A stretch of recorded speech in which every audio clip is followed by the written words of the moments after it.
Assalamualaikum warahmatullahi wabarakatuh. Sebelumnya, saya selaku moderator dari kelompok 1 ingin berterima kasih kepada Ibu Apoteker Mira Febriana MSc selaku dosen pengampu pada mata kuliah Anatomi Fisiologi Manusia 2 ini. Baiklah, sebelum memulai presentasinya, saya akan memperkenalkan anggota-anggota dari kelompok 1 ini. Yang pertama, ada Yesi Heria, yang kedua Aisyah Az-Zahra Fairaini, yang ketiga Elvia Cahyani Fahri, yang keempat Ica Winanda Anggreni, yang kelima Mirza Aziza, yang keenam ada Pia Atika, yang ketujuh Saskira Windy Noviana, yang kedelapan ada Pipi Gita Nabila. Materi yang akan dibahas oleh kelompok 1 yaitu anatomi dan fisiologi ginjal. Pengertian ginjal. Ginjal adalah suatu organ yang mempunyai peranan penting dalam mengatur keseimbangan air dan metabolit dalam tubuh dan mempertahankan keseimbangan asam basa dalam darah. Ginjal terletak pada dinding posterior abdomen, terutama di daerah lubal, di sebelah kanan dan kiri tulang belakang, dibungkus lapisan lemak yang tebal, di belakang peritoneum. Kedudukan ginjal dapat diperkirakan dari belakang, mulai dari ketinggian vertebrata thoracalis terakhir sampai vertebrata lumbalis ketiga. Ginjal kanan sedikit lebih rendah dan tebal dari kiri, karena hati menduduki lebih banyak ruangan di sebelah kanan. Berat ginjal pada laki-laki dewasa 150-170 gram. Wanita dewasa 115-155 gram. Bentuk ginjal seperti kacang. Perkenalkan, nama saya Zahra Fairaini dengan NIM 2001093. Saya akan melanjutkan penjelasan berikutnya, yaitu mengenai bagian-bagian ginjal. Bagian-bagian ginjal yaitu terbagi atas 4 bagian. Yang pertama ada cortex renalis, yang kedua ada medulla renalis, yang ketiga ada pelvis renalis, dan yang terakhir ada bagian nefron. Yang pertama kita masuk yaitu pada bagian terluar dari ginjal, yaitu bernama cortex renalis atau cortex ginjal. Cortex renalis ini berfungsi untuk melindungi bagian dalam dari ginjal dari kerusakan. Kemudian cortex renalis ini dikelilingi oleh lapisan jaringan lemak yang disebut juga sebagai kapsula renalis atau kapsul ginjal. Di dalam korteks ginjal ini terdiri atas nefron-nefron yang berfungsi untuk menyaring darah. Lapisan kedua yaitu ada medulla renalis atau sumsum ginjal. Sumsum ginjal ini adalah jaringan halus dan lembut yang terdiri atas tubulus contortus. Sumsum ginjal ini terdapat di dalamnya itu suatu jaringan yang berbentuk seperti kerucut yang disebut dengan piramida renalis. Dalam piramida ini terkandung banyak pembuluh darah yang berfungsi untuk mengumpulkan cairan hasil ekskresi. Kemudian cairan-cairan yang telah terkumpul ini selanjutnya akan disalurkan menuju pelvis renalis atau pelvis ginjal melalui saluran pengumpul atau disebut juga dengan tubulus collectivus. Kemudian di dalam medulla renalis ini juga terdapat proses reabsorpsi dan juga augmentasi yang dilakukan oleh tubulus contortus proxima serta tubulus contortus distal. Selanjutnya yaitu bagian pelvis renalis atau pelvis ginjal atau biasa disebut dengan rongga ginjal. Rongga ginjal ini adalah bagian terdalam dari ginjal yang berfungsi sebagai tempat penampungan urin serta sebagai jalan untuk dialirkannya urin menuju ke tempat terakhirnya yaitu kandung kemih. Kemudian pelvis renalis ini berbentuk seperti corong yang bermuara pembuluh-pembuluh. Kemudian di setiap ujung dari rongga-rongga ginjal ini terdapat ureter. Ureter ini berfungsi sebagai tempat pengeluaran urin serta dialirkannya atau disalurkannya urin menuju ke kandung kemih. Yang terakhir adalah nefron. Nefron adalah unit terkecil dari ginjal yang berfungsi untuk menghasilkan urin. Nefron ini jumlahnya sangat banyak dan tersebar di sepanjang korteks hingga medulla ginjal. Kemudian nefron ini terbagi atas beberapa bagian, di antaranya yang pertama ada glomerulus yang terdapat di dalam badan Malpighi, kemudian ada capsula Bowman, kemudian ada tubulus contortus proximal, tubulus contortus distal, tubulus contortus collectivus, dan juga ada lengkung Henle. Nah, untuk mengenal lebih dalam lagi mengenai bagian-bagian nefron, berikutnya dijelaskan bahwa bagian-bagian dari nefron yang pertamanya itu ada glomerulus. Glomerulus ini terdapat di dalam badan Malpighi atau disebut juga dengan corpus renalis. Glomerulus ini berfungsi sebagai tempat penyaringan darah yang menyaring air, garam, asam amino, glukosa, dan juga urea. Setelah itu, glomerulus ini menghasilkan urin yang disebut dengan urin primer. Setelah dari glomerulus, cairan urin primer ini kemudian akan dialirkan menuju ke kapsula Bowman. Kapsula Bowman ini adalah sebuah kantong atau kapsul yang menyelimuti glomerulus. Berikutnya, cairan yang berupa urin primer tersebut akan dialirkan menuju ke tubulus contortus proximal yang berfungsi untuk mereabsorpsi urin primer itu agar nantinya dapat diubah menjadi urin sekunder. Bagian selanjutnya dari nefron yaitu ada lengkung Henle. Lengkung Henle ini berfungsi sebagai penghubung antara tubulus contortus proximal serta tubulus contortus distal. Selanjutnya ada tubulus contortus distal. Tubulus contortus distal berfungsi untuk melepaskan zat-zat yang tidak berguna di dalam urin sekunder yang telah dihasilkan tadi, kemudian akan menghasilkan urin yang sesungguhnya. Yang terakhir adalah tubulus collectivus atau saluran pengumpul. Tubulus collectivus ini berbentuk seperti tabung yang panjang dan sempit yang berfungsi untuk menampung urin untuk disalurkan menuju ke pelvis ginjal, yang kemudian akhirnya disalurkan menuju ke kandung kemih dan nantinya akan diekskresikan keluar dari tubuh. Baiklah, saya sebagai presentator selanjutnya akan melanjutkan presentasinya. Selanjutnya yaitu proses yang terjadi pada bagian-bagian ginjal. Yang pertama ada proses filtrasi atau penyaringan. Proses filtrasi atau penyaringan ini terjadi pada kapiler glomerulus dan kapsula Bowman. Ada beberapa faktor yang bisa membantu melancarkan proses filtrasi ini, yaitu tekanan hidrolik dan juga permeabilitas yang tinggi pada glomerulus itu sendiri. Pada glomerulus juga terjadi beberapa proses lain, diantaranya adalah pengikatan kembali sel-sel darah, keping darah, dan juga sebagian besar protein plasma yang ada di dalam tubuh. Proses ini akan menghasilkan urin primer. Proses selanjutnya yaitu ada reabsorpsi atau penyerapan. Proses ini terjadi pada tubulus contortus proximal yang nantinya akan menghasilkan urin sekunder. Pada proses ini terjadi penambahan beberapa zat sisa serta urea yang ada pada tubulus contortus distal. Sedangkan zat-zat yang masih berguna pada urin primer yang melalui proses reabsorpsi akan dikembalikan lagi ke darah melalui pembuluh kapiler. Proses yang terakhir adalah augmentasi, di mana urin sekunder yang berasal dari lengkung Henle akan disalurkan ke tubulus contortus distal.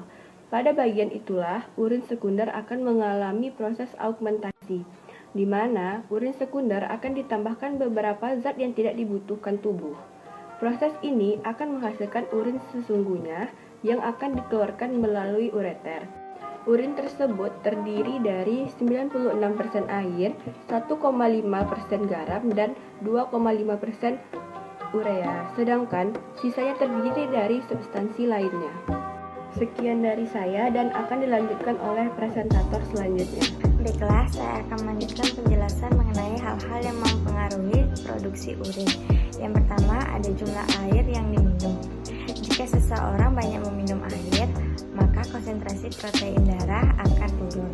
Darah menjadi terlalu encer sehingga sekresi ADH terhalang, maka penyerapan air oleh dinding tubulus kurang efektif, sehingga terbentuk urin yang banyak. Dan apabila tidak meminum air seharian, maka konsentrasi atau kadar darah dalam tubuh menjadi rendah. Hal ini akan merangsang hipofisis mengeluarkan ADH. Hormon ini akan meningkatkan reabsorpsi air di ginjal sehingga volume urin menurun. Yang kedua, ada suhu. Jumlah dan tipe makanan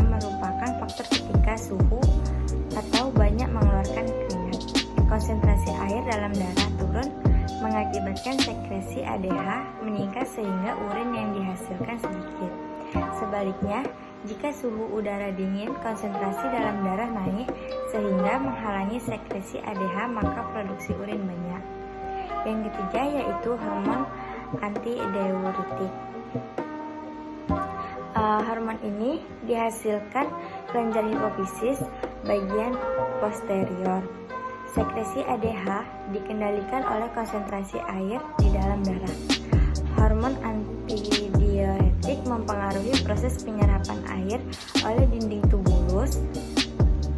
Bila sekresi ADH banyak, penyerapan air oleh dinding tubulus akan meningkat, sehingga urin yang terbentuk sedikit. Sebaliknya, jika sekresi ADH kurang, maka penyerapan air oleh dinding tubulus menurun, sehingga dihasilkan banyak urin.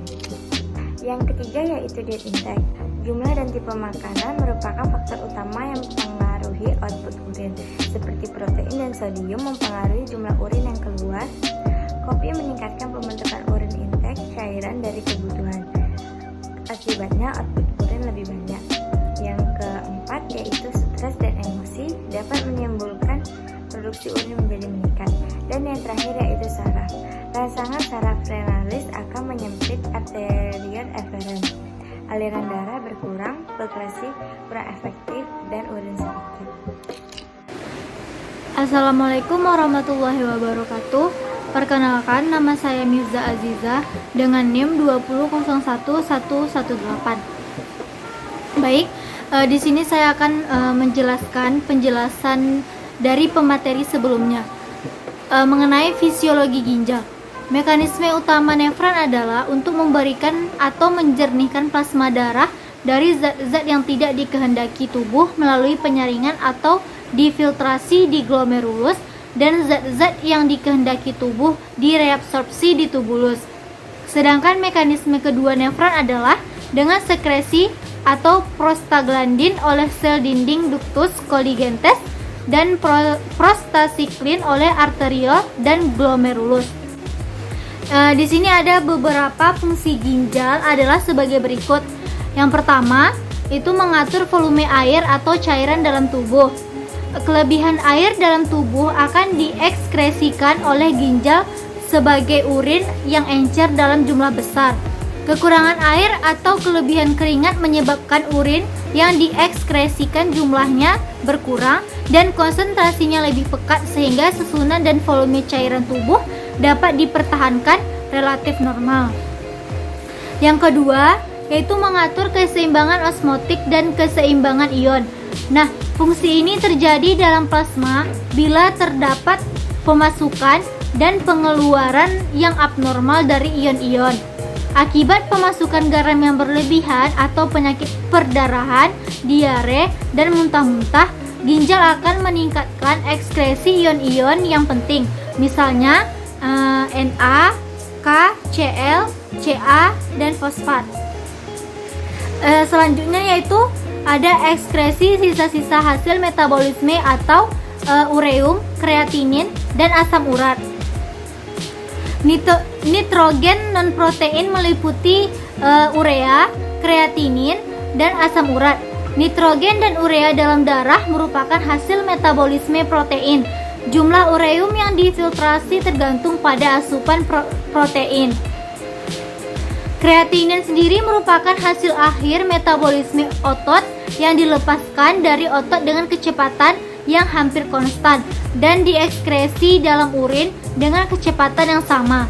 Peningkatan kadar ureum dan kreatinin yang meningkat disebut azotemia atau zat nitrogen 9 dalam darah. Sekitar 75% asam urat diekskresikan oleh ginjal, sehingga jika terjadi peningkatan konsentrasi asam urat serum akan membentuk kristal-kristal penyumbat pada ginjal yang dapat menyebabkan gagal ginjal akut atau kronik. Terima kasih. Baiklah, selanjutnya yaitu mengatur keseimbangan asam basa cairan tubuh. Tergantung pada apa yang dimakan, campuran makan atau mixed diet akan menghasilkan urin yang bersifat agak asam, pH kurang dari 6. Hal ini disebabkan oleh hasil akhir metabolisme protein. Apabila banyak makan sayur-sayuran, urin akan bersifat basa. pH urin bervariasi antara 4,8 sampai 8,2. Ginjal mengekskresikan urin sesuai dengan perubahan pH darah. Selanjutnya, fungsi hormonal dan metabolisme. Ginjal mengekskresikan hormon renin yang mempunyai peranan penting dalam mengatur tekanan darah atau sistem renin, angiotensin, aldosteron, yaitu untuk memproses pembentukan sel darah merah atau eritropoiesis. Di samping itu, ginjal juga membentuk hormon dihidroksi kolekalsiferol atau vitamin D aktif yang diperlukan untuk absorpsi ion kalsium di usus. Selanjutnya, pengeluaran zat beracun. Ginjal mengeluarkan polutan, zat tambahan makanan, obat-obatan atau zat kimia asing lain dari tubuh. Mengendalikan kadar gula dalam darah. Ginjal amat penting untuk mengatur kelebihan atau kekurangan gula dalam darah dengan menggunakan hormon insulin dan adrenalin. Ini penting untuk menghindari diabetes. Insulin berfungsi sebagai hormon penurun kadar gula dalam darah jika kadar gula dalam darah berlebih. Adrenalin berfungsi untuk menaikkan kadar gula dalam darah jika kadar gula di dalam darah tidak mencukupi. Selanjutnya, menjaga pH darah.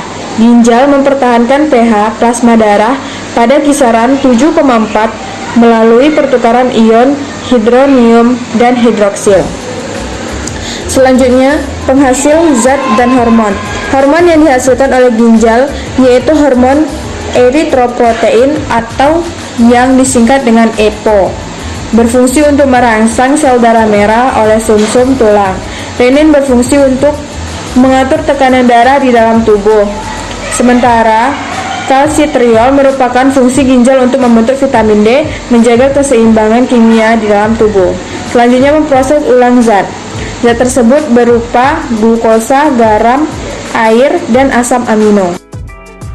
Baiklah, saya akan menjelaskan materi dari penyajian sebelumnya.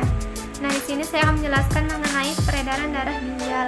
Ginjal mendapatkan persyarafan dari plexus renalis atau vasomotor. Saraf ini berfungsi untuk mengatur jumlah darah yang masuk ke ginjal. Saraf ini berjalan bersamaan dengan pembuluh darah yang masuk ke ginjal. Ginjal mendapat darah dari arteri renalis. Nah, arteri renalis ini mempunyai dua cabang, yaitu cabang anterior yang bertugas memberikan darah untuk ginjal anterior dan ventral.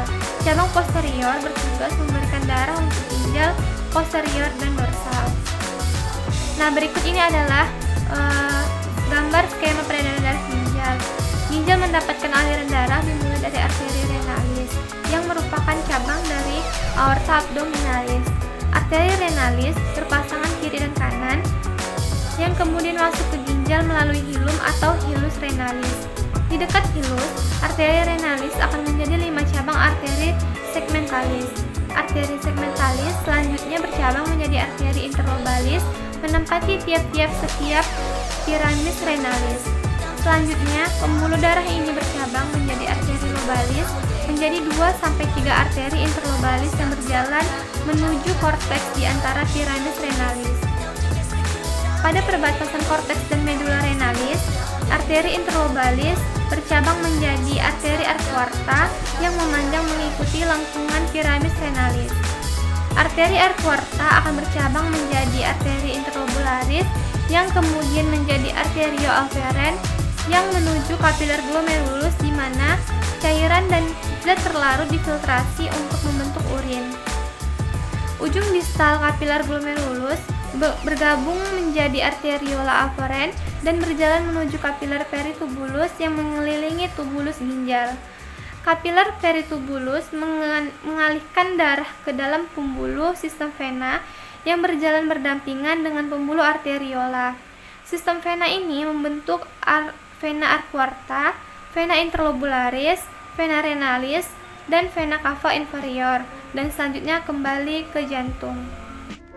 Perkenalkan, nama saya Pipi Gita Nabila, NIM 2001135. Baiklah, di sini saya akan menjelaskan tentang penyakit pada ginjal. Yang pertama ada gagal ginjal akut atau GGA. Gagal ginjal akut ini merupakan suatu sindrom akibat kerusakan metabolik atau patologik pada ginjal yang ditandai dengan penurunan fungsi ginjal yang mendadak dalam waktu beberapa hari atau beberapa minggu, dengan atau tanpa adanya oliguria, sehingga mengakibatkan hilangnya kemampuan ginjal untuk mempertahankan homeostatis tubuh. Yang kedua ada gagal ginjal kronik atau GGK. Gagal ginjal kronik ini merupakan gangguan fungsi renal yang progresif dan irreversibel, di mana kemampuan tubuh gagal untuk mempertahankan metabolisme dan keseimbangan cairan dan elektrolit, sehingga menyebabkan terjadinya uremia atau retensi urin dan sampah nitrogen lain di dalam darah. Yang ketiga ada batu ginjal. Penyebab orang mengalami sakit batu ginjal ini terjadi karena adanya endapan garam kalsium dalam ginjal sehingga dapat menghambat keluarnya urin dan menimbulkan rasa nyeri. Yang keempat ada radang ginjal atau nefritis. Radang ginjal ini terjadi karena adanya kerusakan pada nefron, khususnya glomerulus yang disebabkan oleh infeksi bakteri. Rusaknya nefron mengakibatkan urin masuk kembali ke dalam darah dan penyerapan air menjadi terganggu, sehingga timbul pembekakan pada daerah kaki. Nefritis ini atau radang ginjal ini biasa disebabkan oleh bakteri Streptococcus. Yang kelima yaitu pyelonephritis. Pyelonephritis ini adalah radang seluruh bagian ginjal. Kerusakan ini sering dimulai dengan infeksi bakteri pada pelvis ginjal dan kemudian melebar ke bagian utama ginjal. Yang keenam ada penyakit polisistik. Penyakit ini bisa disebabkan karena kerusakan sistem saluran ginjal yang merusak nefron dan menghasilkan pembesaran seperti kista atau benjolan di sepanjang saluran ini. Kerusakan ginjal ini umumnya bersifat menurun. Yang terakhir ada anuria. Anuria ini adalah kegagalan ginjal dalam mensekresikan urin yang disebabkan oleh kurangnya tekanan untuk melakukan filtrasi atau radang glomerulus sehingga plasma darah tidak dapat masuk ke glomerulus. Sekian presentasi dari kelompok kami. Apabila ada kesalahan mohon